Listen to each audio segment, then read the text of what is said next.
I still remember the exact moment my heart dropped into my chest like a stone. It was Mother's Day. The kind of Sunday that used to feel warm, full, meaningful.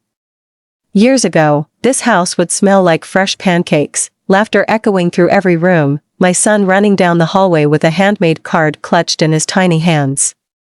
But that morning, the house was quiet. Too quiet. I was sitting at the small kitchen table, the same one I had owned for over 30 years. The wood was scratched, worn down by time and memories. In front of me was a cup of tea that had already gone cold, but I didn't have the energy to reheat it. The sunlight slipped through the curtains, gentle but unforgiving. It revealed everything, dust on the shelves, cracks in the walls, and the truth I had been trying not to face. I was alone. The only sound came from the ticking clock on the wall and the faint hum of the refrigerator that struggled more each week. I had just finished saying a quiet prayer when I heard the sound of a car pulling into the driveway. My breath caught. No one visited anymore. Slowly, I stood up, wiping my hands on my old sweater, my heart beginning to race in a way I hadn't felt in a long time. I walked toward the window and carefully pulled the curtain aside. A sleek black car. Shiny. Expensive.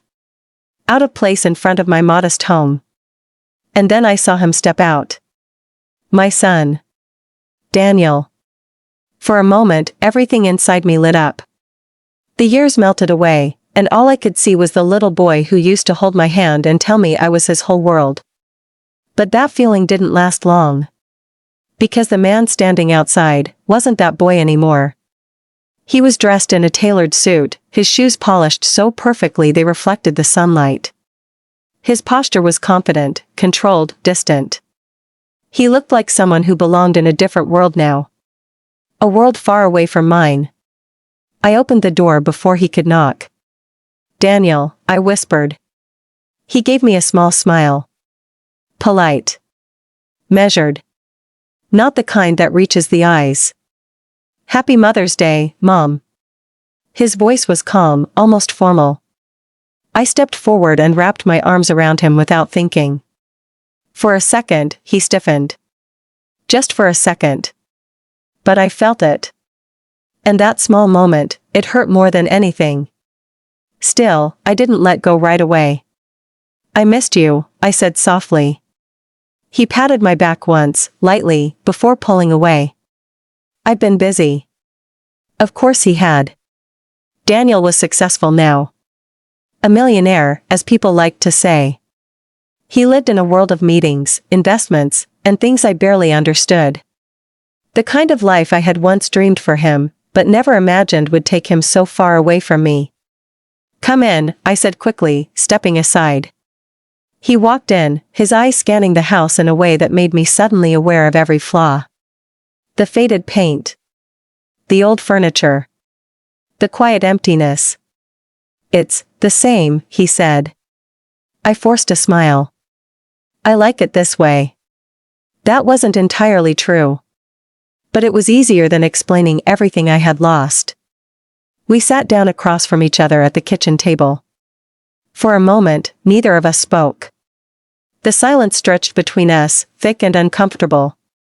Then he reached into his pocket and placed his phone on the table. And that's when he asked the question. "Mom, are you happy with the $5,000 Clara sends you every month?" The words hit me harder than I expected. Clara.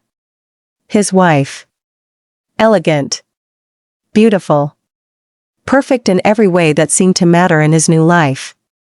She had never liked me. Not really. I looked down at my hands, noticing how thin they had become, how the veins stood out more than before. $5,000. On paper, it sounded like more than enough. More than generous. But money has a strange way of looking different depending on how it reaches you, and what it replaces. I hesitated. Just for a moment. And in that moment, 1,000 thoughts ran through my mind. Should I tell him the truth? Should I smile and say everything was fine? Should I protect him from the reality of my life, or finally let him see it? My voice came out softer than I intended. "Son, the church is keeping me alive these days." The silence that followed was heavy. I could feel his eyes on me, sharper now, more focused. "What does that mean?" he asked. I swallowed. "It means, they help with groceries sometimes. And the pastor checks in on me. The community there, they've been kind." I didn't say everything. I didn't mention the nights I skipped meals. I didn't mention the bills I quietly set aside because I couldn't afford them. I didn't mention how the heating barely worked in the winter. Because a mother doesn't want to burden her child, even when that child has forgotten how to look back. Daniel leaned back slightly, his expression changing. Confusion. Then something else. Concern mixed with disbelief. "That doesn't make sense," he said. "Clara has been sending that money regularly." I nodded slowly. "I know." "Then where is it going?" Before I could answer, the front door opened. I froze. I hadn't heard a second car. And then I heard her voice. Clear. Smooth. Controlled. I was wondering how long it would take before this conversation happened. Clara walked into the kitchen like she belonged there. Like she owned the space. She was dressed flawlessly, just as always. Her hair perfectly styled, her posture straight, her presence commanding. Even in my small, worn-out kitchen, she looked like she had stepped out of a magazine. Daniel turned immediately. "Clara? I thought you were staying in the car." She smiled faintly. I changed my mind. Then her eyes shifted to me. And that smile disappeared. Not completely. Just enough to reveal something colder underneath. "I think it's time we cleared a few things up," she said calmly. My heart started to pound. Something wasn't right. I could feel it. Daniel frowned slightly. "What do you mean?" Clara stepped closer to the table, placing her handbag down with careful precision. "I mean," she said, her voice steady, "your mother isn't telling you the full story." The air in the room changed instantly. I gripped the edge of the table, trying to steady myself. "Clara," I began, my voice barely holding. But she didn't stop. In fact, she continued, looking directly at Daniel, "I've been very generous. More than most people would be in my position." Daniel looked between us, tension building in his expression. "Mom," he said. "What is she talking about?" I opened my mouth. But no words came out. Because the truth, the real truth, was far more complicated than he could imagine. And for the first time in a very long time, I realized that everything I had been hiding was about to come crashing into the open. And nothing would ever be the same again. Enjoying the story? Subscribe for more. The room felt smaller somehow. Like the walls had quietly moved closer, trapping all three of us inside a moment that none of us were ready for. Daniel looked at me first, then at Clara, his jaw tightening slightly. "Someone needs to explain what's going on," he said, his voice firm but controlled. Clara didn't rush. She never rushed. Instead, she slowly pulled out a chair and sat down at the table as if she had all the time in the world. Her movements were precise, deliberate, almost calculated. "I agree," she said calmly. "It's time for honesty." My fingers trembled in my lap. I had spent so long keeping things quiet, smoothing over cracks, protecting my son from uncomfortable truths, that now, sitting here, I didn't even know where to begin. Daniel turned to me again. "Mom," he said, softer this time, "please. Just tell me what's happening." I looked at his face. Really looked at him. And for a brief second, I saw the boy he used to be. The one who trusted me. The one who believed I would always tell him the truth. But the man sitting in front of me now, he had built a life where I didn't quite fit anymore. And maybe that was my fault too. "I never received $5,000, I said quietly. The words landed like a crack of thunder. Daniel blinked. "What?" I mean, I swallowed, forcing myself to keep going, "Not the way you think." Clara let out a soft, almost amused breath. "Here we go," she murmured. Daniel's eyes snapped toward her. "What does that mean?" She leaned back slightly, crossing her legs. "It means," Clara said, her tone smooth but sharp underneath, "that your mother has been receiving exactly what we agreed on." "No," I said, my voice trembling now. "That's not true." Clara's eyes met mine. Cold. Unmoved. "Then explain," she said. The challenge in her voice made my chest tighten. Daniel stood up suddenly, pacing once across the small kitchen. "This doesn't make any sense," he said. "I've been transferring that money every single month. I've seen the confirmations. Clara handles it personally." I closed my eyes for a second. That was it. That was the missing piece. "Daniel," I said softly, "I don't have access to those transfers." He stopped. "What do you mean?" "I mean," I said, forcing myself to meet his gaze, "the account you're sending money to isn't mine." Silence. A deep, suffocating silence. Daniel slowly turned his head toward Clara. Her expression didn't change. Not even a flicker. "That's not true," she said simply. My heart pounded harder. "It is," I insisted, my voice breaking now. "I only receive small amounts. Sometimes a few hundred. Sometimes less. And sometimes, nothing for weeks." Daniel's face drained of color. "That's impossible," he said. Clara sighed, as if this was all becoming tiresome. "Daniel," she said gently, "you need to think about this rationally. Your mother is older. She lives alone. It's not uncommon for people to mismanage funds or forget." "I don't forget," I said sharply, louder than I had intended. Both of them looked at me. "I may be old," I continued, my voice shaking but firm, "but I know exactly what I receive. And I know what I don't." Daniel ran a hand through his hair, clearly overwhelmed.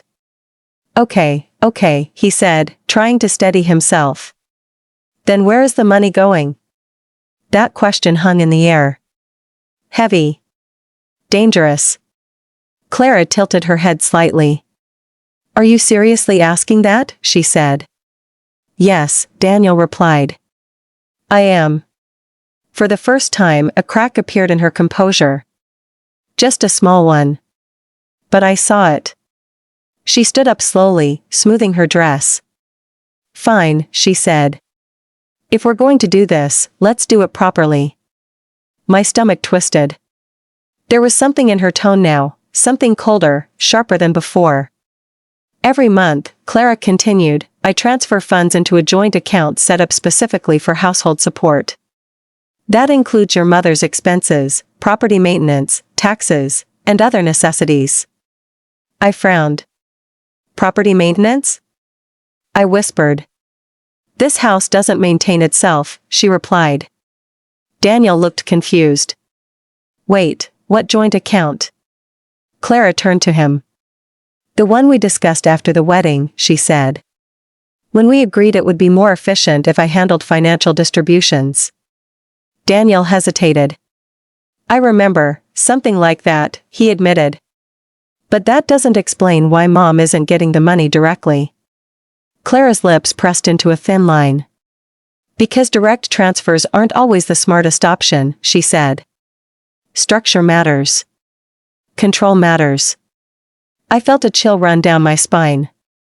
Control. That word echoed in my mind. Control over what? Daniel asked. Clara looked at him steadily. "Over how money is used," she said. "Over ensuring it isn't wasted." The implication hit me like a slap. Daniel noticed it too. "Are you saying my mother would waste it?" he asked, his voice rising.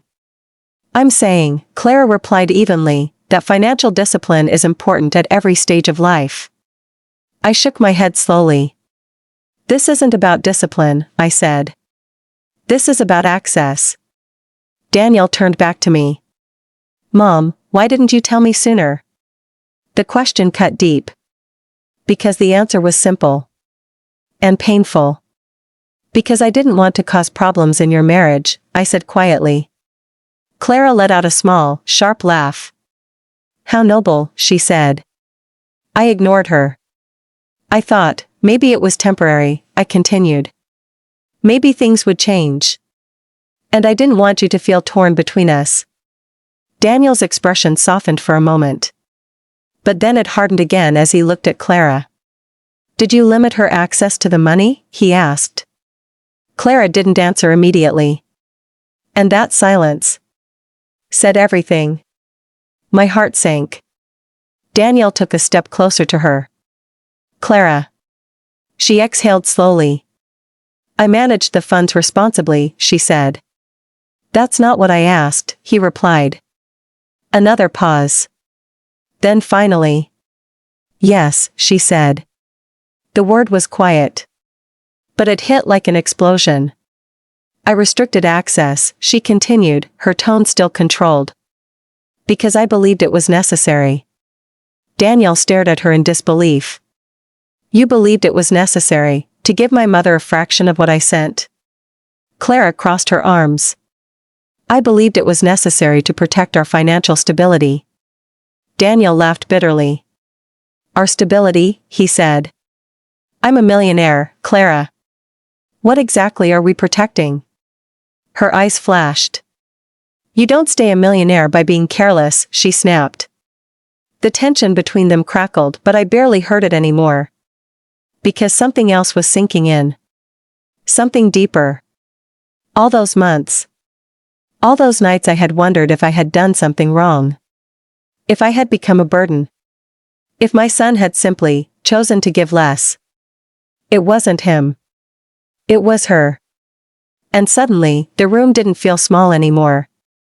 It felt like everything had shifted. Like a truth long buried had finally surfaced. Daniel turned back to me, his face filled with something I hadn't seen in a long time. Guilt. Mom. I didn't know, he said. I nodded slowly. I know, I replied. And for the first time since he had walked through that door, I believed him. But Clara wasn't finished. I could see it in her eyes. This wasn't over. Not even close. And whatever came next was going to change far more than just the truth about money. Enjoying the story? Subscribe for more. The silence that followed felt heavier than anything that had come before. It wasn't just about money anymore. It was about trust. About control. About everything that had been quietly happening behind my back while I kept telling myself that things were fine. Daniel stood frozen in place, staring at Clara as if he were seeing her for the first time. You decided this on your own? He asked slowly. Clara didn't flinch. I made a decision based on what I believed was best for us, she replied. For us? Daniel repeated, his voice tightening. Or for you? Her jaw stiffened slightly. That's not fair. No, he said, shaking his head, what's not fair is my mother struggling while I'm sending money every month thinking she's taken care of. I lowered my gaze. Hearing him say it out loud made something inside me ache, but it also brought a strange kind of relief. Because finally, he understood. Clara let out a controlled breath, as if she were holding on to her patience by a thread. You're overreacting, she said. She wasn't struggling. She had support. The church, Daniel said sharply. You let my mother rely on charity while you controlled her money? Her eyes flickered for a second. It wasn't charity, she said. It was community. I almost smiled at that. The way she dressed it up. The way she made it sound acceptable. But Daniel wasn't buying it anymore. Don't twist this, he said. You took control of something that wasn't yours to control. Clara's composure began to crack just a little more. It became my responsibility when you handed me the financial management, she shot back. You trusted me to handle things. I trusted you, he said, not to take advantage of my mother. The words hit hard. Even Clara felt them. Her posture straightened, her expression sharpening. I did not take advantage of anyone, she said firmly. Every dollar was accounted for. Then show me, Daniel replied instantly. That stopped her. For the first time since she walked in. Clara hesitated. Just a fraction. But it was enough. Daniel noticed. Show me the account, he repeated. Right now. Clara picked up her handbag slowly, almost as if buying time. This isn't the place for a financial review, she said. We can go home and... No, Daniel cut in. We do it here. My heart began to pound again. The tension in the room had shifted. This wasn't just a disagreement anymore. This was something deeper. Something unraveling. Clara looked at him carefully. You're choosing to do this here? She asked. He didn't hesitate. Yes. A long pause followed. Then, without another word, she reached into her bag and pulled out her phone. Her movements were slower now. Less confident. She unlocked the screen, tapped a few times, then turned it toward him. Here, she said. Daniel stepped closer, taking the phone from her hand. I watched his face as he scrolled. At first, there was focus. Then confusion. Then something darker. What is this? He asked quietly. Clara crossed her arms. It's exactly what you asked for. Daniel shook his head. No, this doesn't add up. He scrolled faster now, his breathing changing. There are transfers missing, he said. Large ones. They were allocated, Clara replied. To what? He demanded. She didn't answer immediately. And that silence said everything. Daniel looked up at her, his eyes no longer just confused, but angry. Clara. She lifted her chin slightly. Investments, she said. The word hung in the air. Cold. Calculated. My stomach dropped. Investments? Daniel repeated. Yes, she said. I diversified some of the funds. It was a smart decision. Daniel let out a short, disbelieving laugh. You invested money I was sending to support my mother? I grew it, she corrected. That benefits all of us. All of us? He snapped. Did it benefit her when she was skipping meals? Clara's expression hardened again. You're being dramatic. I'm being realistic, he fired back. I sat there, barely able to move. Every word felt like another layer of truth peeling away. All those months. All that uncertainty. It hadn't just been control. It had been a decision. A choice. Clara stepped closer to him now, lowering her voice. You're thinking emotionally, she said. That's the problem. And you're not thinking humanly, he replied. That hit something. I saw it. A flicker of irritation, then something sharper. You built your success by making logical decisions, she said. Not emotional ones. Don't forget that. Daniel stared at her. I didn't build it by hurting the people who raised me. Silence again. But this time, it was different. Because something had broken. Not loudly. Not dramatically. But in a quiet, irreversible way. Clara looked at him for a long moment. Then she spoke again. Do you really think this is just about money? She asked. The question caught him off guard. What do you mean? Her gaze shifted, slowly, toward me. And for the first time since she walked in. There was no mask left. Just something raw. Something resentful. This isn't just about financial decisions, she said. This is about boundaries. A chill ran through me. Boundaries? Daniel repeated. Yes, Clara said. Your mother has never respected them. My breath caught. What? I whispered. But she didn't look at me. She kept her eyes on Daniel. From the moment we got married, she continued, there has always been this expectation, that she remains at the center of your life. Daniel frowned. That's not true. It is, Clara insisted. And I saw where that leads. Dependence. Interference. Emotional pressure. I shook my head slowly. I never. You didn't have to say it, Clara cut in. It was always there. Daniel stepped back slightly, trying to process everything. So you decided to control the money, to create distance? He asked. Yes, she said. The honesty was almost shocking. I needed to establish structure, she continued. And ensure that our life wasn't constantly pulled backward. Backward. The word stung more than anything else.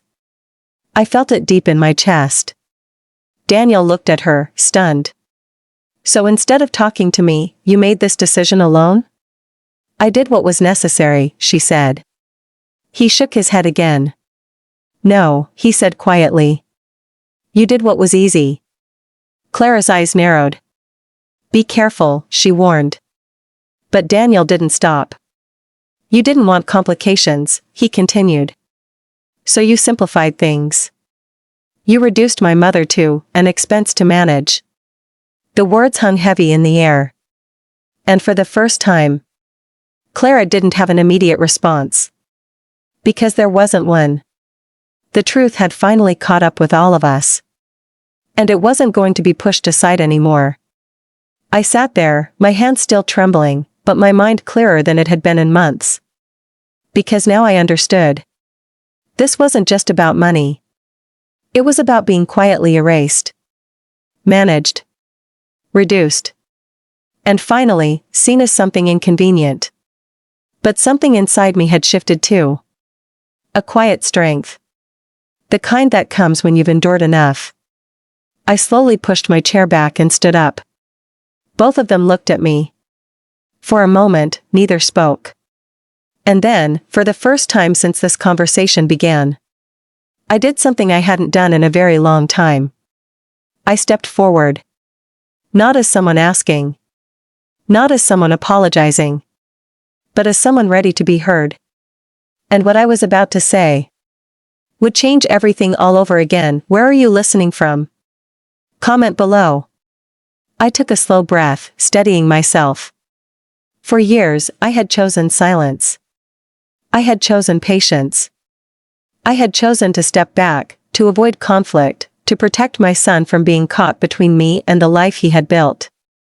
But standing there now, I realized something painful. My silence hadn't protected anything.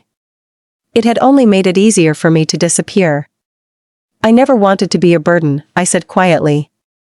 My voice wasn't loud, but it carried something it hadn't before. Clarity. Daniel's eyes softened immediately.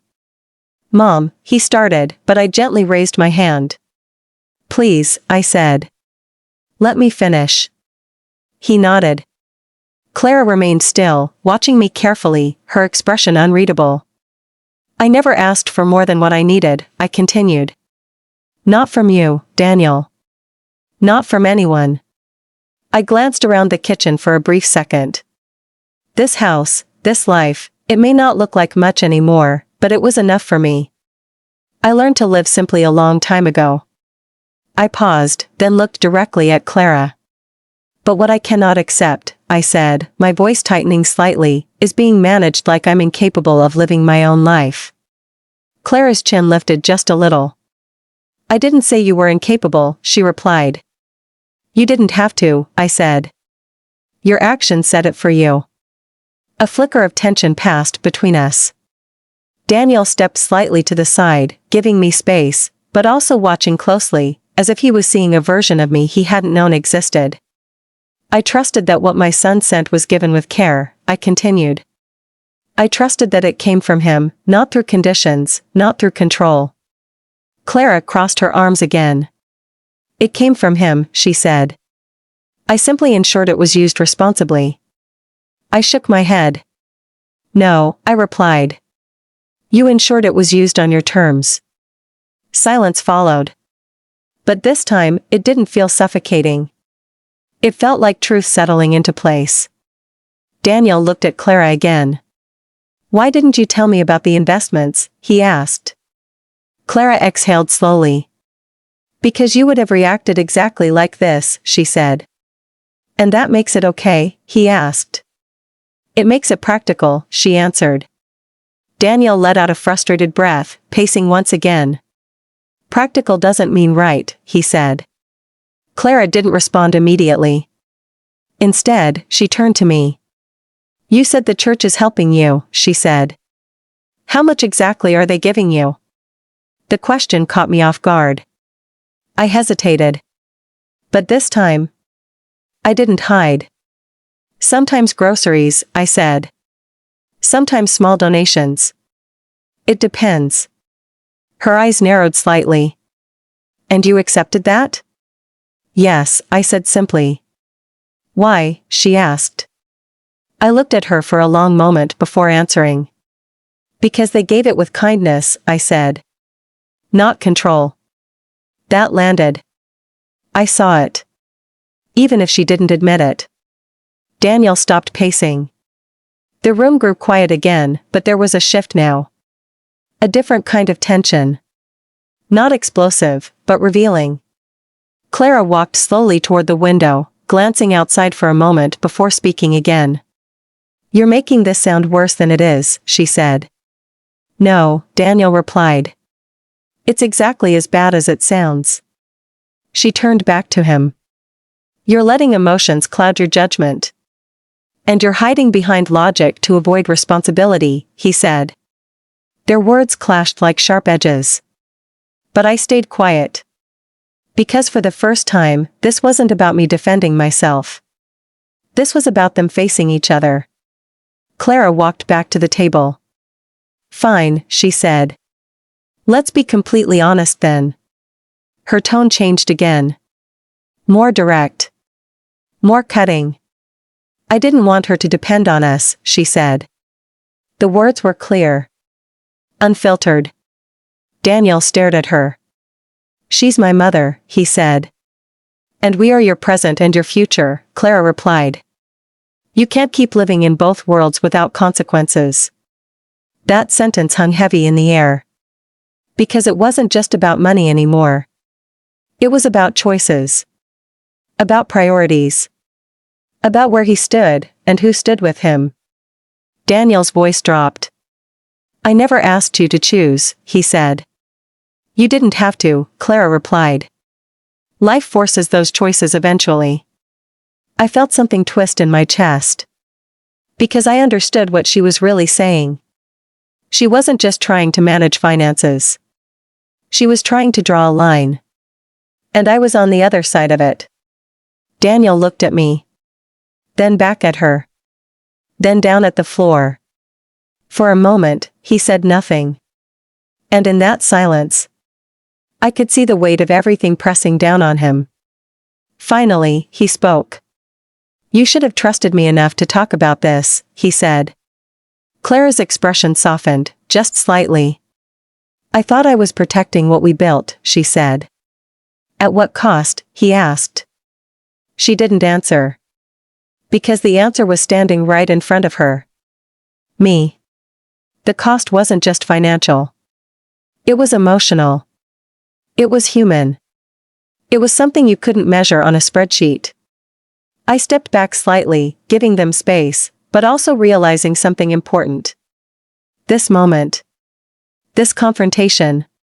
It wasn't something I could fix. It wasn't something I could control.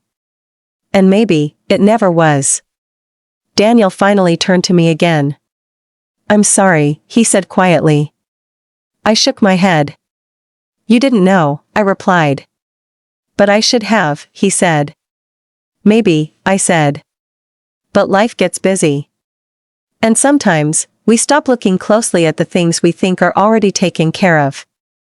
He lowered his gaze. That truth hit him. I could see it. Clara picked up her handbag again, holding it tighter this time. So what now? She asked. The question was simple. But the answer wasn't. Daniel didn't respond right away. Instead, he walked slowly to the table, picking up her phone again and looking at the transactions one more time. His expression hardened. "Now," he said, "we fix this." Clara's eyes narrowed slightly. "How?" she asked.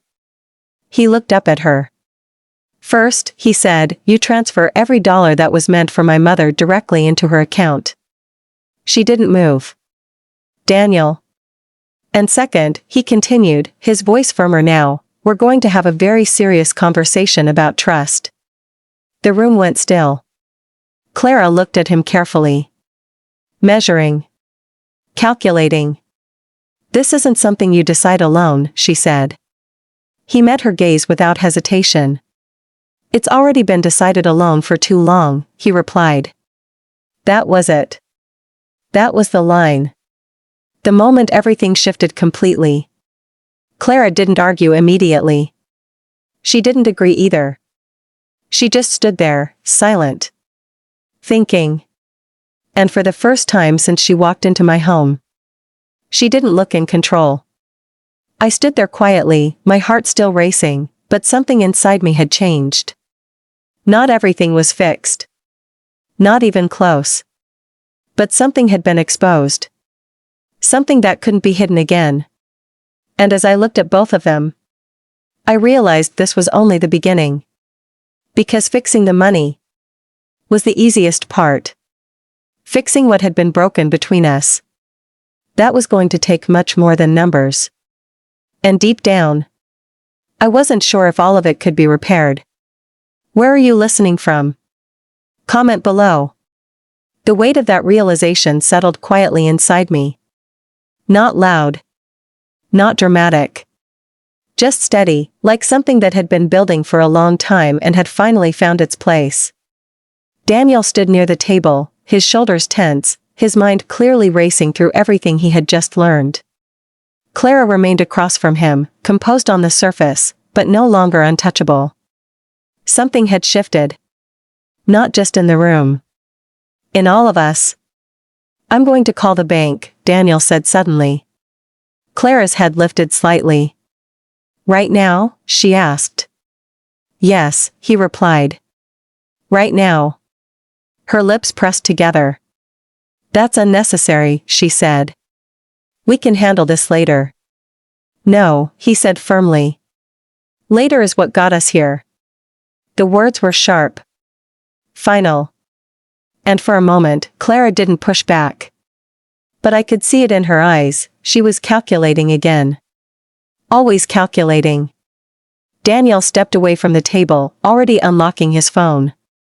His movements were faster now, driven by something stronger than confusion. Determination. I watched him quietly, my chest tightening with emotions I couldn't fully name. Pride. Pain. Regret. All tangled together. Clara turned her attention to me. "You didn't have to escalate this," she said, her voice lower now. I met her gaze. "I didn't escalate anything," I replied. "I told the truth." Her expression hardened slightly. "Truth can be selective," she said. I shook my head. "No," I said calmly. "Control can be selective. Truth just is." That seemed to strike something deeper than the argument itself. She looked away first. Daniel began speaking quietly into his phone, stepping toward the window for privacy. I couldn't hear everything, but I caught fragments. "Yes, I need access. Joint account. Full transaction history." Each word tightened the tension in the room. Clara exhaled slowly, turning back toward me. "You think this changes things?" she asked. I didn't answer immediately. Because the honest answer wasn't simple. "It already has," I said finally. Her eyes studied me carefully. "You've created a divide," she said. I almost smiled at that. "A divide?" I repeated softly. "Or revealed one?" Silence. That was becoming a pattern now. The truth didn't need to be loud. It just needed space. Daniel ended the call and turned back toward us. His face looked different now. Less confused. More focused. "They're sending me everything," he said. Clara didn't respond. She just watched him. "Good," she said after a moment. "Then you'll see I didn't do anything reckless." Daniel didn't argue. But he didn't agree either. He simply walked back to the table and sat down, his phone still in his hand. Minutes passed. Slow. Heavy. No one spoke. Until finally, his phone buzzed. The sound cut through the silence like a blade. Daniel looked down immediately, opening the message. And then, he went still. Completely still. My heart began to pound again. "What is it?" I asked quietly. He didn't answer right away. His eyes moved across the screen, scanning, processing. And then his jaw tightened. "Daniel?" I said again. He lifted his gaze slowly. But this time, there was no confusion left. Only anger. Cold. Controlled. Dangerous. "You didn't just invest it," he said, his voice low. Clara didn't react immediately. "What are you talking about?" she asked. Daniel turned the phone toward her. "There are withdrawals," he said. "Large ones." Her expression flickered. "Just slightly." "They were part of the portfolio adjustments," she replied. He shook his head. "No," he said. "These aren't investments." The room felt like it had stopped breathing. "Then what are they?" she asked. He held her gaze. "Personal expenses." The words landed hard. My stomach dropped. Clara's posture stiffened. "That's not." "Luxury stores," Daniel cut in. "Private memberships. Travel bookings." Each word hit like a hammer. "You used it," he said. Her composure cracked further. "I managed it," she insisted. "No," he said, his voice rising slightly now. "You used money meant for my mother, on yourself." The truth was out. Fully. No room left to hide. Clara stood up abruptly.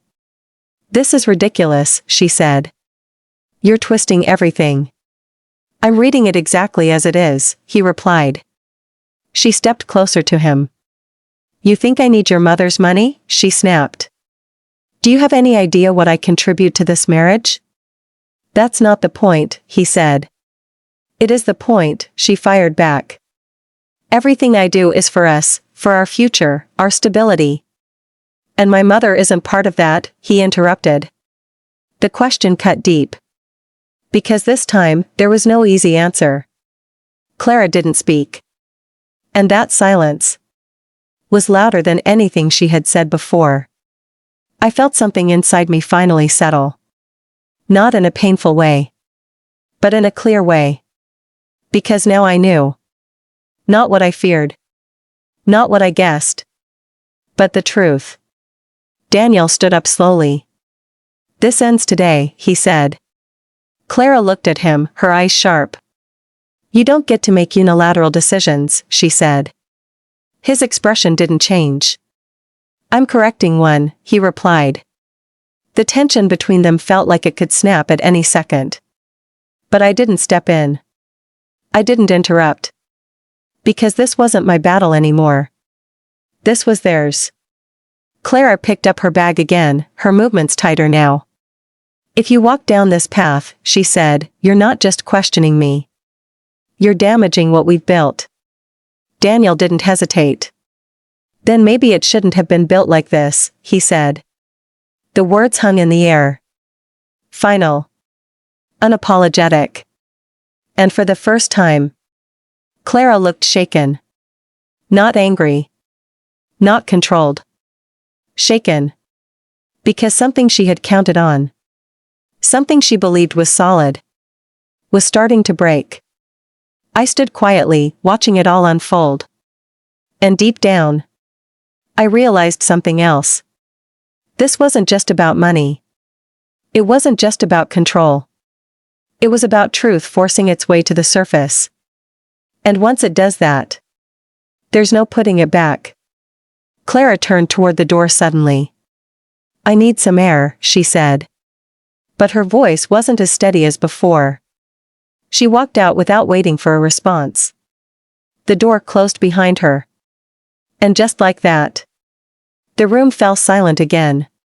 But this silence was different. Not heavy. Not suffocating. Just real. Daniel remained standing, staring at the door for a long moment. Then slowly, he sat down. His shoulders dropped slightly, as if the weight of everything was finally catching up to him. I hesitated. Then I walked closer. "Daniel," I said gently. He looked up at me. And in that moment, he didn't look like a millionaire. He didn't look powerful or distant. He looked like my son again. "I'm so sorry," he said quietly. I placed my hand over his.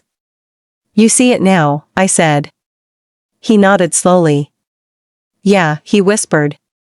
"I do." We sat there together in silence. Not uncomfortable. Not forced. Just honest. But even in that moment, I knew something important. This wasn't over. Not by a long shot. Because outside that door, Clara wasn't done. And whatever she decided next would shape everything that came after. Where are you listening from? Comment below. The quiet in the house stretched longer than expected. Daniel didn't move for a while. Neither did I. It felt like we were both sitting in the aftermath of something neither of us had fully prepared for. The truth had come out. But the consequences were still unfolding. "I should go after her," Daniel said finally, his voice low, uncertain. I studied his face. There was conflict there. Not just anger anymore. Something deeper. "I don't think she wants to be followed right now," I said gently.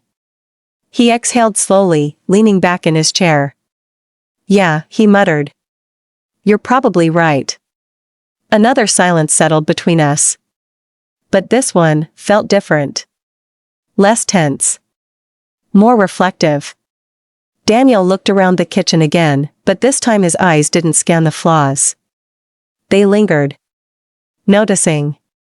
Taking in details he had overlooked before.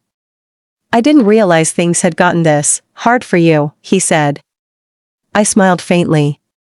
"Life changes quietly," I replied. "Sometimes we don't notice until we stop and really look." He nodded, absorbing that. "I should have visited more," he said. I didn't respond right away. Because that wasn't something I wanted to turn into guilt. "You're here now," I said instead. He looked at me. "Yeah," he said softly. "I am." We sat like that for a moment longer, until the sound of a car door closing outside broke the stillness. Daniel's head turned immediately toward the window. "She's back," he said. My heart gave a small, unexpected jolt. Not fear. But anticipation. Because something told me, this wasn't going to be a quiet return. The front door opened again. This time, slower. More deliberate. Clara stepped inside, but she didn't walk in with the same confidence as before. Something had changed. Her posture was still straight. Her expression still composed. But there was a sharpness in her eyes now, mixed with something else. Resolve. She closed the door behind her and stood there for a second before speaking. "I've been thinking," she said. Daniel stood up. "That makes two of us," he replied. Her gaze flickered between us. Then she walked back toward the table, placing her bag down again. "I want to make something clear," she said. Her tone was calm. Too calm. "I didn't do what I did out of malice." Daniel crossed his arms. "Then what would you call it?" he asked. She met his gaze directly. "Control," she said. The honesty surprised even me. "But not for the reasons you think," she added. Daniel frowned. "Then explain." Clara took a slow breath. I grew up watching everything fall apart because of poor decisions, she said. My parents lost everything. Not because they didn't have money, but because they didn't manage it properly. Her voice was steady. But there was something underneath it now. Something real. I learned early that if you don't control things, she continued, they spiral. Daniel's expression softened, just slightly. That still doesn't justify what you did, he said. I'm not justifying it, she replied. I'm explaining it. She turned her gaze toward me for a moment. I saw patterns, she said. Emotional dependence. Unstructured support. It worried me. I felt a quiet sting at that. But I didn't interrupt. I thought if I created boundaries early, she continued, we could avoid bigger problems later. Daniel shook his head. You didn't create boundaries, he said. You created distance. Clara didn't deny it. Yes, she said quietly. Maybe I did. That admission changed the atmosphere again. Because this wasn't the same Clara from earlier. This one wasn't just defending. She was revealing. Daniel lowered his arms slowly. Then why not tell me, he asked. Clara hesitated. And for the first time, she didn't have an immediate answer. Because I knew you wouldn't agree, she said finally. He let out a breath. You're right, he said. I wouldn't have. Exactly, she replied. The simplicity of that response hung in the air. Clear. Uncomplicated. And deeply flawed. Daniel ran a hand over his face. So instead, you went behind my back. She didn't argue. Yes, she said. Silence followed. But this silence wasn't explosive. It was heavy with understanding. Not agreement. But understanding. I watched both of them carefully. Because now I could see something I hadn't fully seen before. This wasn't just about right and wrong. It was about two completely different ways of seeing the world. Clara believed in control. Structure. Prevention. Daniel believed in trust. Care. Presence. And somewhere between those two, everything had gone wrong. I'm not the enemy here, Clara said after a moment. Daniel looked at her. I never said you were, he replied. Then stop treating me like I deliberately tried to hurt her, she said, glancing at me briefly. I didn't think you tried, he said. But you did. That landed. Clara looked down for a brief second. Then back up. I can fix it, she said. Daniel didn't respond immediately. How, he asked. I'll return the money, she said. All of it. My heart skipped slightly. Even Daniel seemed caught off guard. All of it, he repeated. Yes, she said. Every dollar that should have gone directly to her. The room went still. Because that was more than an offer. It was an admission. Daniel studied her carefully. And the rest, he asked. Clara's expression tightened slightly. The investments will be liquidated, she said. Any gains, or losses, will be accounted for. Daniel nodded slowly. And after that? Clara hesitated again. After that, we decide together, she said. That was new. Different. Daniel noticed it too. Together, he repeated. Yes, she said. No more unilateral decisions. The words felt significant. Because they were exactly what had been missing. I stood quietly, watching them navigate something fragile. Something uncertain. But something real. Daniel looked at me then. As if asking without words. I met his gaze and gave a small, almost invisible nod. Not because everything was fixed. But because this was a step. He turned back to Clara. Okay, he said. We start there. Clara exhaled slowly, as if releasing something she had been holding in for a long time. but I could still see it. Beneath the calm. Beneath the agreement. There was tension. Unresolved. Lingering. Because trust, once broken, doesn't return instantly. And as the three of us stood there, I realized something else. This wasn't the end of the conflict. It was just a different phase of it. Quieter. More controlled. But still there. And deep down, I couldn't shake the feeling that something else was coming. Something none of us were fully prepared for. Because sometimes, when the truth comes out, it doesn't just fix things. It uncovers even deeper layers. And I had a feeling. We were about to discover exactly what those layers were. Enjoying the story? Subscribe for more. The air in the room felt steadier now, but not lighter. There's a difference. Steady means things aren't exploding anymore. But it doesn't mean they're healed. Daniel pulled out a chair and sat down again, this time slower, more thoughtful. Clara remained standing for a moment before finally sitting across from him. I stayed where I was, close enough to be part of the conversation, but far enough to observe what was unfolding. Because something told me this next part mattered just as much as everything before it. "All right," Daniel said, his voice calmer now. "We fix the money. That's clear." Clara nodded once. "Yes. But that's not the real issue anymore," he continued. She didn't interrupt. That alone told me she understood.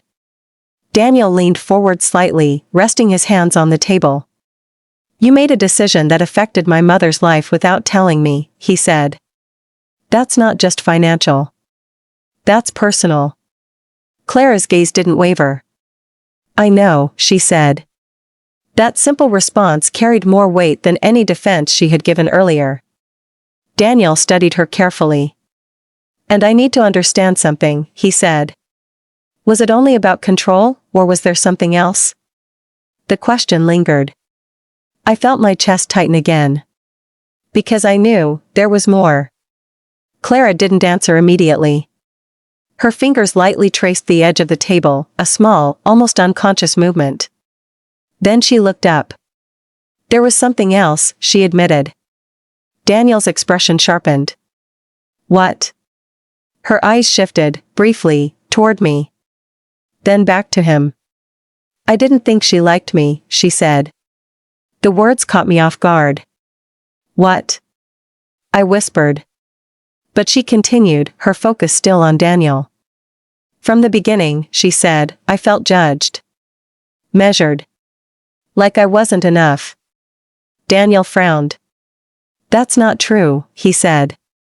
"It's how it felt," Clara replied. Silence followed. Because feelings don't always need proof to exist. I took a slow breath. "I never judged you," I said gently. Clara finally looked at me. "You didn't say it," she replied. "But it was there. In the way you looked at me. In the way you held on to him." Her words weren't loud. But they were sharp. And unexpectedly, they hurt. "I held on to my son," I said softly. "Not against you." "But it felt like against me," she said. Daniel rubbed his temples, clearly trying to process this new layer. "So this was personal," he said. "Yes," Clara answered. "Then why didn't you say something?" he asked. She let out a quiet breath. "Because I didn't want to seem insecure," she said. "And because I thought I could handle it on my own." Daniel shook his head slightly. "By controlling things," he said. "Yes," she replied. The honesty in that moment was undeniable. Uncomfortable. But real. I stepped a little closer, my voice calm but steady. "If you felt that way, you could have come to me," I said. Clara gave a faint, almost sad smile. "I didn't think you would hear me," she said. That landed deeper than I expected. Because maybe, just maybe, there had been moments I missed. Moments where I could have reached out, but didn't. Not out of cruelty. But out of distance. Out of change. Out of not knowing how to fit into his new world either. Daniel looked between us, his expression shifting again. So instead, he said, you created space, financially and emotionally. Clara nodded slowly. Yes. And it backfired, he added. She didn't argue. Yes, she said again. The room fell quiet. But this time, it wasn't tense. It was reflective. Like all of us were finally seeing the full picture. Not just pieces. Not just assumptions. But the truth from every side. Daniel leaned back in his chair. This is bigger than I thought, he admitted. It usually is, I said quietly. He looked at me, then at Clara. I should have paid more attention, he said. Clara shook her head slightly. And I should have spoken up, she said. I added softly, and I should have reached out more.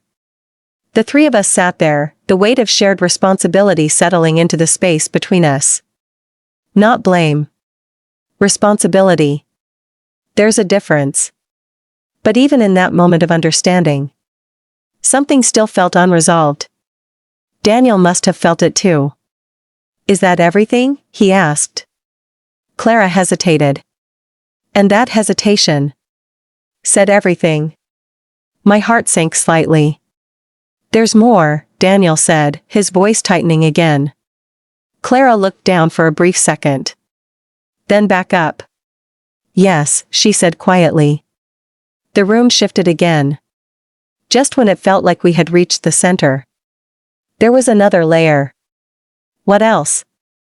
Daniel asked. Clara's fingers tightened together on the table. The investments, she began. Daniel's expression hardened. What about them? She swallowed.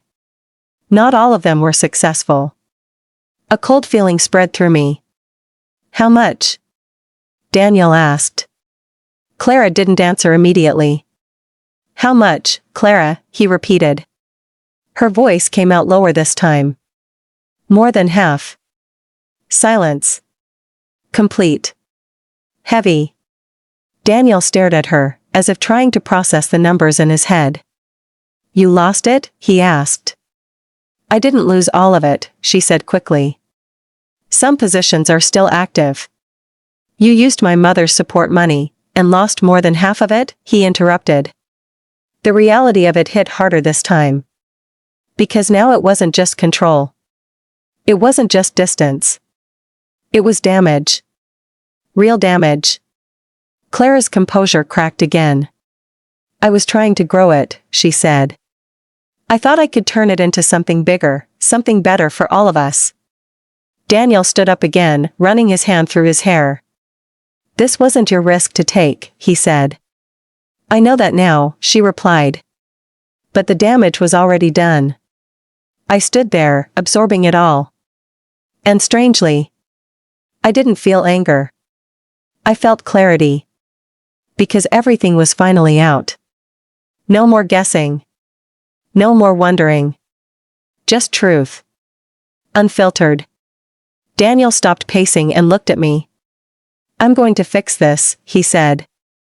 His voice was firm again. Certain. I believed him. But I also knew something he was just beginning to understand. Some things can be fixed with money. Others take much more. Clara looked at him, her eyes no longer sharp, but uncertain. I'll take responsibility, she said. Daniel nodded slowly. You will, he replied. But his tone carried something new. Distance. Not cold. But careful. Measured. The kind that comes after trust has been shaken. And as I stood there, watching both of them, I realized something important. This wasn't just about rebuilding what was broken. It was about deciding what could still be saved. Because sometimes, when everything comes to light, you don't just fix things. You choose what stays. And what doesn't. And deep down, I could feel that a choice like that was coming very soon. Where are you listening from? Comment below. The weight of that unspoken choice settled over the room like a quiet storm. No one said it out loud. But we all felt it. Daniel stood still for a long moment, his back slightly turned, his hands resting on his hips as if he was holding himself together piece by piece. Clara remained seated, but her posture had changed. She wasn't leaning back anymore. She wasn't in control of the room. She was waiting. And I simply watched. Because sometimes, the most important moments in life are the ones where you don't interrupt. Where you let the truth breathe. Daniel finally turned around. His face was calm. Too calm. "I need to ask you something," he said, looking directly at Clara. She nodded once. "Ask." His eyes didn't leave hers. "If I hadn't come today, would you have ever told me?" The question landed with quiet force. Clara didn't answer right away. And that pause. It told its own story. "I don't know," she said finally. Daniel let out a slow breath, almost like he expected that answer, but still didn't want to hear it. "That's a problem," he said. "Yes," she admitted. Another silence followed. But this one felt heavier than the others. Because now, we weren't uncovering facts. We were facing intentions. Daniel walked slowly back toward the table. "I can understand fear," he said. "I can understand wanting control. I can even understand making mistakes." He paused. "But I can't understand hiding something like this and letting it continue." Clara's hands tightened slightly in her lap. "I told you," she said, "I thought I could fix it before it became an issue." Daniel shook his head. "It was already an issue," he said. "You just chose not to see it." That hit deep. Clara didn't argue. Because she couldn't. I stepped closer again, my voice soft but steady. "Sometimes we don't see the damage we're causing, until someone else is living inside it," I said. Clara looked at me. And for the first time, there was no defensiveness in her eyes. Just something quieter. Something closer to understanding. "I didn't think it would go this far," she said. "But it did," Daniel replied. The truth didn't need emphasis. It was already heavy enough. Daniel pulled out his chair again but didn't sit this time. Instead, he rested his hands on the back of it, grounding himself. "So here's where we are," he said. Clara straightened slightly. "Listening." "I trusted you," he continued. "Completely." She nodded faintly. "I know." "And that trust, it wasn't just about money," he added. "It was about judgment. About knowing that you would protect the people who matter to me." Clara's gaze dropped for a second. "I thought I was protecting us," she said. "And in doing that," he replied, "you hurt someone who never stood against you." The room went still. Because that truth was simple. And undeniable. Clara looked up again, her voice quieter now. "I see that now." Daniel studied her face carefully. As if trying to decide something. Something important. "I need time," he said. The words were calm. But final. Clara's expression shifted. "Time," she repeated. "Yes," he said. "To think. To process. To decide what comes next." The tension returned, but in a different way. Less explosive. More uncertain. "You're talking like this is," she paused, searching for the right word, "bigger than it is." Daniel didn't hesitate. "It is bigger than you think," he said. Silence. Clara stood up slowly. "So what are you saying?" she asked. He met her gaze. "I'm saying I can't move forward like everything is fine," he replied. Her eyes flickered. "And what does that mean for us?" That question. That was the one everything had been leading to. The air felt heavier again. But this time, it wasn't about the past. It was about the future. Daniel didn't answer immediately. And I could see why. Because some answers, once spoken, change everything. I don't know yet, he said finally. Clara's face tightened slightly. That's not an answer. It's the only honest one I have right now, he replied. She looked away for a moment, clearly trying to hold on to her composure. I made a mistake, she said. I admitted it. I'm fixing it. Yes, Daniel said. But trust doesn't reset just because the problem is acknowledged. That landed hard. Because it was true. Clara turned back to him. So what do you want me to do? She asked. The question wasn't defensive this time. It was real. Daniel took a slow breath. I want consistency, he said. Transparency. No more decisions behind my back. You'll have that, she said immediately. He nodded. And I want time, he added. Clara hesitated. Then gave a small nod. Okay, she said. The word felt fragile. Like something that could break if handled the wrong way. I watched them both carefully. Because even though they were speaking calmly, this was a turning point. Not loud. Not dramatic. But significant. Daniel finally sat down again, his energy clearly drained. Clara remained standing for a moment longer, then slowly sat as well. For the first time since this all began, no one was trying to control the moment. No one was trying to win. We were just sitting in the truth. And that truth was complicated. I looked at Daniel, then at Clara. And something inside me shifted again. Because I realized something important. This wasn't just their decision. It wasn't just their relationship. I was part of this too. Not as a problem. Not as a responsibility. But as a person. With a voice. With a place. And maybe. It was time I claimed that. I took a quiet breath. I want to say something, I said. Both of them looked at me immediately. And for the first time in a long time, I didn't feel small in my own home. I didn't feel like I had to hold back. Because this time, I wasn't speaking to avoid conflict. I was speaking to define my place in what comes next.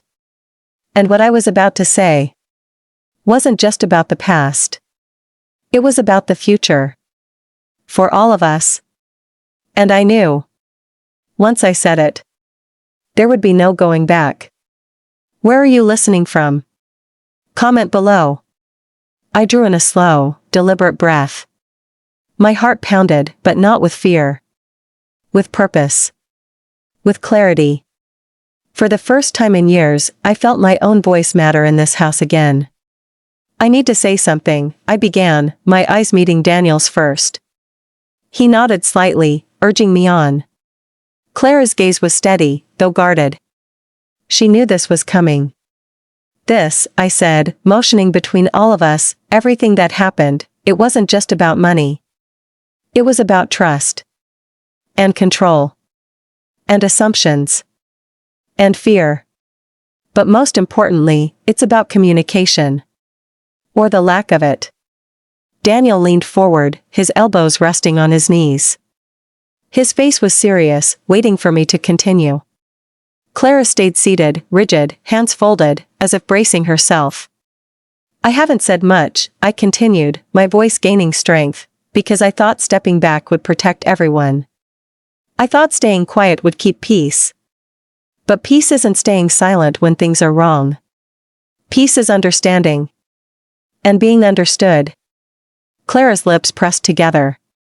Daniel's brow furrowed.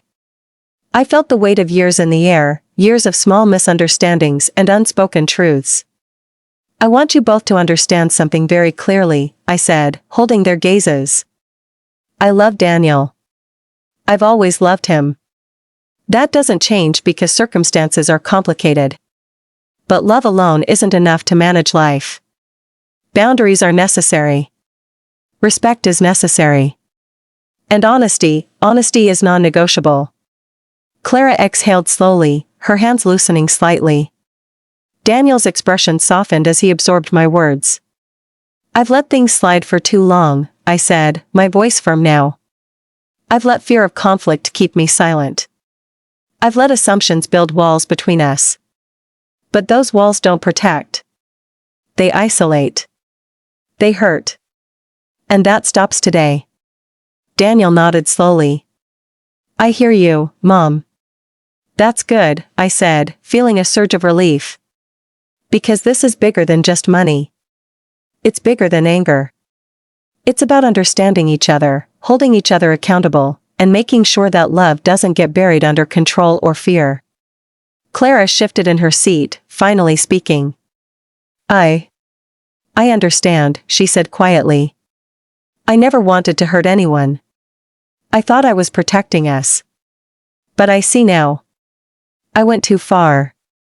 Daniel exhaled and looked at her. Acknowledging it is a start. But we need actions, not just words. Yes, I added. Actions speak louder than words, always. Clara's eyes met mine, and for a moment, I saw something genuine there. Not defiance, not calculation, but clarity. Recognition. Understanding. Daniel stood, walking slowly toward the window.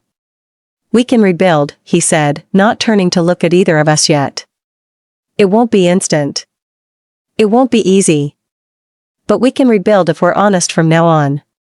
Clara nodded, her shoulders relaxing. I'm willing to try, she said. If we do it together. Daniel finally turned, his gaze steady. Then we start there. Together. No secrets. No unilateral decisions. No more assumptions. I felt a deep relief wash over me. But even in that relief, I knew it would take time. Time for trust to return. Time for the hurt to fade. Time for balance to be restored. I want to say one more thing, I said softly, my voice carrying through the quiet room. We are stronger than this, but only if we respect each other. Only if we communicate. Only if we let love guide our actions, not fear. Daniel walked over to me, placing a hand gently on my shoulder. I've missed this, he said. This, being able to hear you, really hear you. Clara's eyes softened, and for the first time I felt a sense of fragile peace. Not perfect. Not complete. But a beginning. A beginning that mattered more than anything else. We all sat there for a long moment, the tension easing but not vanishing entirely. Because real change doesn't come from words alone. It comes from consistent choices. Actions repeated over time until trust is rebuilt, and respect becomes the foundation of every decision. I think, we have a chance, I whispered, more to myself than anyone else. Daniel nodded. A real chance. Clara's voice broke the silence.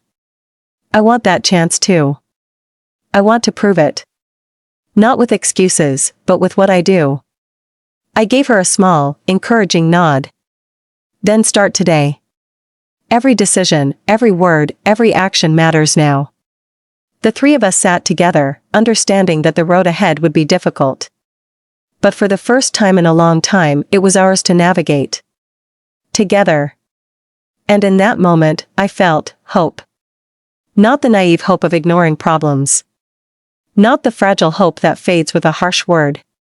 But the kind of hope that grows when truth is finally spoken, when accountability is embraced, and when love is willing to do the hard work to survive. The air in the house felt different now. Still heavy with consequences. But lighter with clarity. Because finally, the walls between us were beginning to crumble. And for the first time in years, I believed we could rebuild something stronger than before. Was I right or wrong? Comment below. The room felt alive with a quiet tension now.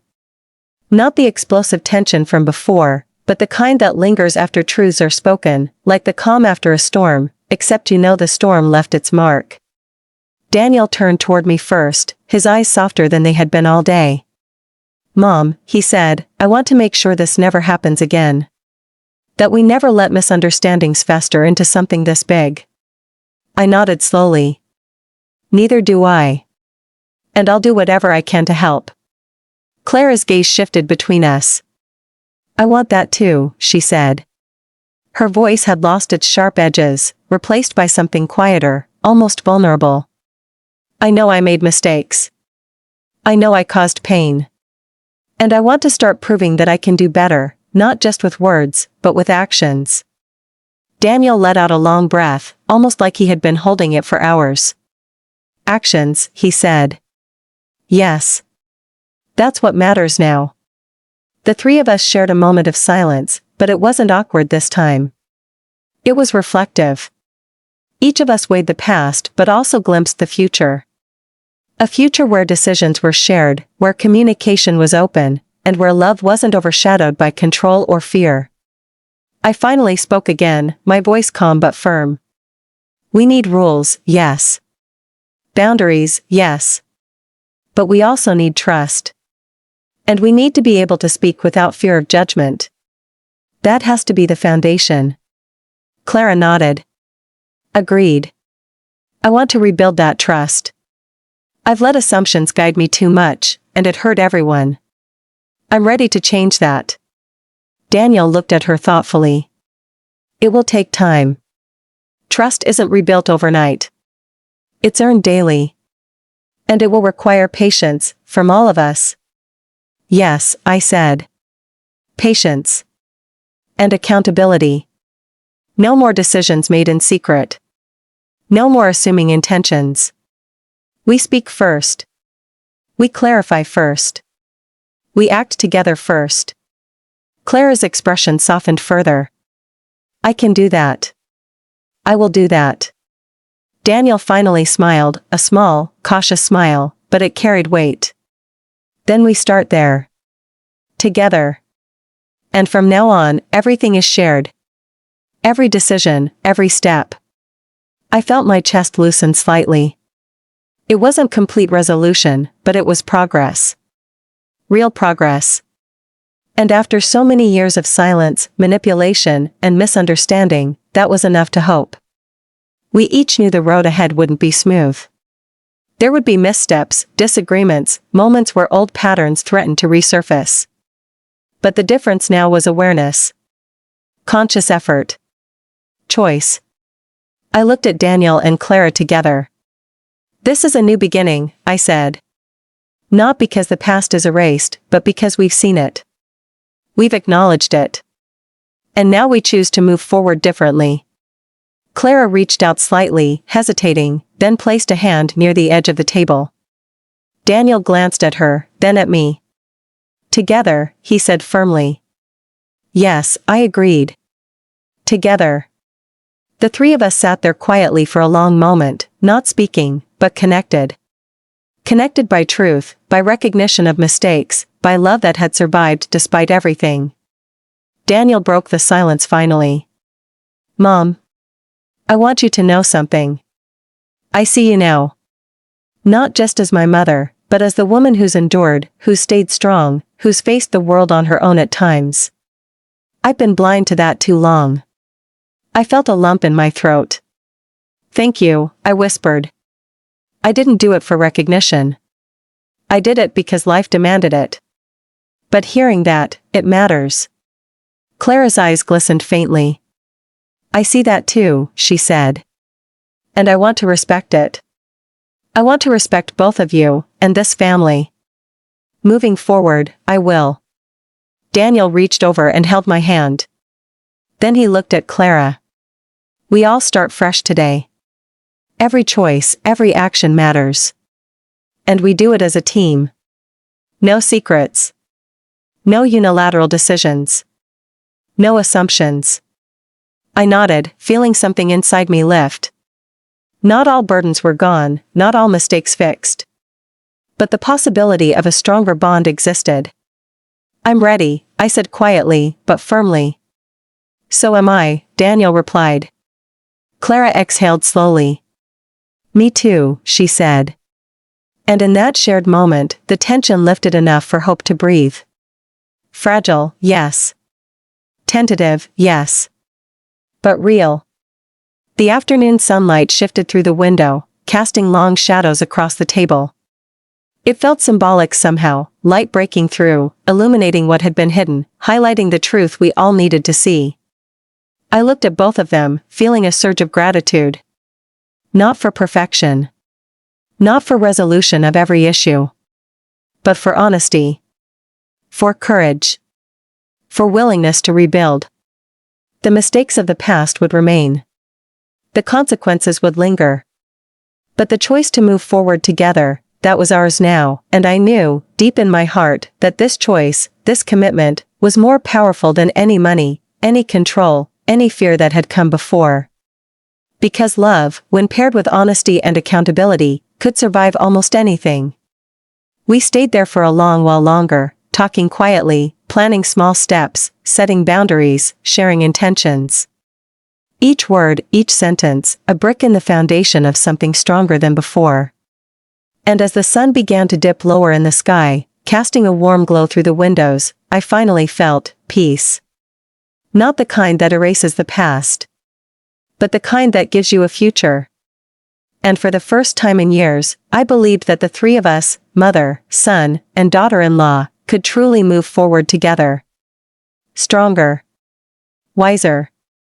And finally, united. The room was quiet, but alive.